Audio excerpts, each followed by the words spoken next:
Elsa and Meili. The assassin sister's dark diary. Kill 4 in front of the charred remains of the mansion stood alone a girl with her hair in a braid. The ashen air blew through her blue hair as her gaze swept across the blackened ruins. She wasn't looking for anything. Her eyes just wandered around aimlessly. "Ya ain't gonna find anything searchin' like that." A voice called out from behind the girl. The voice was rough, but contained a trace of concern. Because of that, the girl didn't turn around. She simply relaxed her lips. That concern was laughable to her. After all, the girl and the owner of the voice were recently involved in a battle to the death. It had only been a day since the battle, yet the person was already showing concern. "Hey, don't even think about doing anything stupid. Try anything and my fangs will rip right through ya, child or not. I think that's a big bluff coming from you." "Huh. Mister, you're kind to women and children, aren't you? That's why I believe you wouldn't even think of being merciless to a girl like me." The boy bared his fangs at her in dissatisfaction. Whether it was because she was correct, or because it was pointless to argue, or possibly neither. Meili watched as the boy struggled to make up his mind and found it endearing. "Don't worry, I'm not going to do anything. It takes time to gather witch beasts, and if I called for them, you'd kill me instantly." "Heth, don't Legend of Alasia me, like you understand everything. Despite your attitude, you're the one that's here with me. That's because there's no one I trust to watch you besides my amazing self." Revealing his lack of allies and strength, the boy Garfield kicked the ground with crossed arms and squatted in the scorched remains of a garden. And like the girl, he looked towards the burnt ruins of Roswell's former mansion. Spotting a quick flash of emotion in his jade eyes, the girl smiled sweetly and giggled. "Mr. Tiger, you look really uncomfortably." "That's because..." "Damn it, you already know, stupid kid." "That's mean, and besides, you and I aren't that different in age. That's what the man with scary eyes said." "Damn it, Captain, what are you doing talking with a captured enemy?" he muttered to himself. Sitting down on a patch of burnt grass, Garfield made a bitter face. In his mind, he saw the black-haired boy's carefree face, while with his eyes he saw the girl's detestable smile. That was that, then. The agreement was to let you see this. "Yes, that's right. So, do you feel any better doing this?" The boy's concern lingered, though masked by his agitated words. At those blunt yet touching feelings, the girl simply pursed her lips again. "Who knows?" she murmured. She realized after saying those words that she might have subconsciously tried to imitate her sister. And so Meili Portrout, a sentimental girl, smiled and closed her eyes. Within the charred ruins, the person she was looking for was nowhere to be found, although she should have known that from the beginning. 2. "Elsa, are you immortal?" Meili asked, resting her elbows on her knees with her hands on her cheeks. In response, the listener furrowed their eyebrows as they wiped blood off their cheek. "That's quite a question to ask suddenly." "I don't think it's that sudden. I mean, you were surrounded, covered in blood and stabbed with a spear, and yet you seem fine." Meili pointed towards the other girl's stomach, where there was quite literally a spear sticking out. It had entered through her stomach and made it all the way through, leaving the end to poke out her back. Any internal organs in the way had been pierced, and the amount of blood pouring out looked particularly deadly. Anyone could tell that it was a lethal wound. And yet, despite receiving such a wound, the black-haired girl seemed almost calm. No, she wasn't quite calm. Her cheeks had flushed and her breathing heightened. She felt every moment of pain and every drop of blood. But this excited Elsa. "That's unsanitary," Meili remarked. "Oh, that's harsh coming from someone who surrounds themselves with witch beasts all the time. I make sure that they clean themselves. And this isn't about the cleanliness of the body, but of the mind. Hurry up and pull that out. It hurts just looking at it." Elsa complied with a grimacing Meili and pulled out the spear from her stomach. The wet, sloppy sound echoed as Meili looked around their blood-stained surroundings. In the dark, dirty shack there were the unidentifiable remains of about 20 bodies scattered all over the room. That day, Meili and Elsa had gone on a job together to eliminate some people for reasons unknown. Thus the sea of blood around them. Meili was to be the rear guard, while creating the rivers of blood was Elsa's job. Those were the roles they'd always stuck with.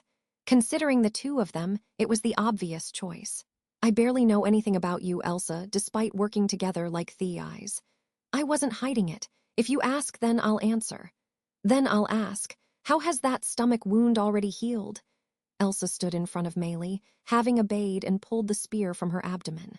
Rubbing her bloody hands across it, there was no wound, just pure, soft, white skin. That's just unnatural. True, I'll admit that it's not normal. This is the result of a curse. Curse, Meili echoed. There are countries that would try and claim that it's a blessing, though. Elsa's voice was uncharacteristically harsh as she rubbed the spot where the wound would have been. Meili realized that this was a topic Elsa didn't enjoy discussing. She didn't want to cause Elsa any further pain, but she simply couldn't hide her curiosity. So it could be called a blessing or a curse. Does that mean you were born with it? No, I wasn't.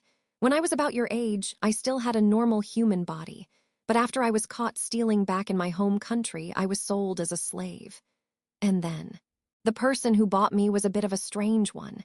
He didn't have much interest in girls, but the biggest issue was his skill in curse arts. At this, Meili looked down behind her eyelashes at the term. As a witch beast user, many witch beasts used techniques similar to curse arts. Curse arts, however, were techniques fundamentally designed to end a person's life. It was difficult to associate them with Elsa's undying body. In Gustico, there's a curse art called the Curse Doll. Have you heard of it? Meili shook her head at the unknown term. Simply put, it's a curse art designed to harm a person. You choose the target you want to kill, then you carve the curse into the one who will be the curse doll. Once you activate that curse, the person who became the doll is unable to die until the target is killed. They'll be an undying doll. Isn't that something amazing? I mean, you can create a bunch of undying people. That would put us out of a job, Meili commented. Yes, that's true. But there's no curse art that is that convenient. Elsa smiled somberly at Meili's innocent brutality. First, the person who becomes the curse doll loses all sense of self and can only act in ways that help it kill the target. Second, once the target has been killed, then the curse doll dies. Ah, then they wouldn't be a good pawn? Huh. But wait. Meili pursed her lips as a strange contradiction came forth from Elsa's explanation. According to Elsa's story, she was one of these curse dolls. But also according to that explanation, she should have no self and only act to kill a target. But you can talk normally, Elsa, or is it because you're insane? That would make sense. It hurts if you think that makes sense. I'm an exception to a curse doll. What do you mean? I told you. Whoever bought me was eccentric and had a talent for curse arts. Elsa didn't want to speak more of her former owner, so she cut off the explanation there. She played with her braid as she continued. There are others like me with undying bodies, and those girls tried several different methods to kill themselves. They stabbed their hearts with stakes. They drained other people's blood. People started calling them vampires. An undying cursed doll. Meili felt a chill upon hearing those words. She had asked, "Are you immortal?" Elsa responded that she was unable to die. It was just a slight difference in words, but Meili felt like there was meaning behind her choice of words. Do you also want to die? Like those other girls, Elsa. She had to ask that question. Elsa had been slashed with swords, stabbed with spears, burned her insides. Perhaps she just wanted to die like a normal person. At Meili's question, Elsa just looked confused. Why? She asked, tilting her head. That's what you meant, wasn't it? Really? Then I'm afraid you're mistaken. I have no wish to die. I might not want to live as long as those vampires, though. Mostly, though, this body has its own many advantages. Advantages? The smell of blood, torn flesh of insides makes me feel alive. And this body gives me lots of opportunities to feel that. I'm happy with this body. Smiling gently, Elsa dropped the spear she had been leaning on and walked towards the sitting Meili. That's why you don't need to look so worried. Worried me for you? Yes, when you asked if I wanted to die, you looked so sad. You really are a lonely girl, Meili. Don't say such stupid things, Meili shouted, turning red as Elsa patted her head. Part of it was at being called lonely, but it was also because Elsa's hand was covered in blood and messing up her hair. That was something that Elsa never learned to be mindful of. Come on, you'll get my hair dirty. Your hair is a mess, too. Ah, how could you leave it like that? Unbelievable. Meili grabbed Elsa's braid that had come loose in the fighting. She had done the braid just before they started work so that they would match. It was hard to believe that someone with such a proper appearance could care so little about their looks. Even if your wounds heal, a sloppy appearance won't get fixed so easily. Make sure you take care of it. Yeah, but since you're always with me, you can worry about it. That way I can focus more on the job at hand. Don't try to play this off. Trying to braid hair in such a blood-stained environment was next to impossible, especially since it was after a job. Elsa's wounds had healed, so they should have been focusing on leaving. Standing up, Meili grabbed Elsa's hand and started walking. If she didn't, then her partner would just end walking into a crowd of people. That was all there was to it. There was no deeper meaning in holding hands. You need to stay focused. If you don't, then I'll end up dying before you with your undying body. Those words, spoken without facing each other, were meant to be half comeback and half teasing. And for a moment, Elsa's eyes went wide before returning to her usual smile. Well, who knows? Stupid Elsa, I was supposed to die first. She recalled the exchange while pushing back the pain from her wounds. Deep within the burnt ruins of Roswell Manor, Elsa had been crushed and turned to ash by the flames. As far as Meili knew, Elsa had survived being stabbed, having her neck broken and having her heart crushed. But she had yet to be turned to ash. Elsa had wished for a place to die, not that she was aware of it herself. To feel alive in the death of others meant that you lost the sense of being alive yourself. That's what she thought now. Thinking along those lines, that would mean that Elsa dying here was a blessing for her. At the very least, she wasn't the type of person to cry and struggle when faced with her death. Mr. Tiger, we're done. Thank you. I'm satisfied now. Rather than become a captive, Meili had come to the ruins to burn Elsa's final resting place into her memory. That was her duty as Elsa's sister in arms.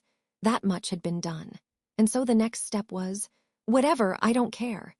Sitting in the burnt garden, Garfield kept eyeing Meili with a somewhat irritated expression.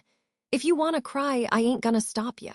Taken aback by such blunt words, Meili tried to smile in response. Only she couldn't. Finding a burning sensation in her eyes, she quickly wiped them and looked up at the sky. And so, with her face hidden, she opened her mouth towards the sky. Garfield said nothing as the emotions came pouring forth from her lips. And then quietly, the two mourned the black-haired girl in that blackened garden. And the two would never again speak of what happened that day. The end.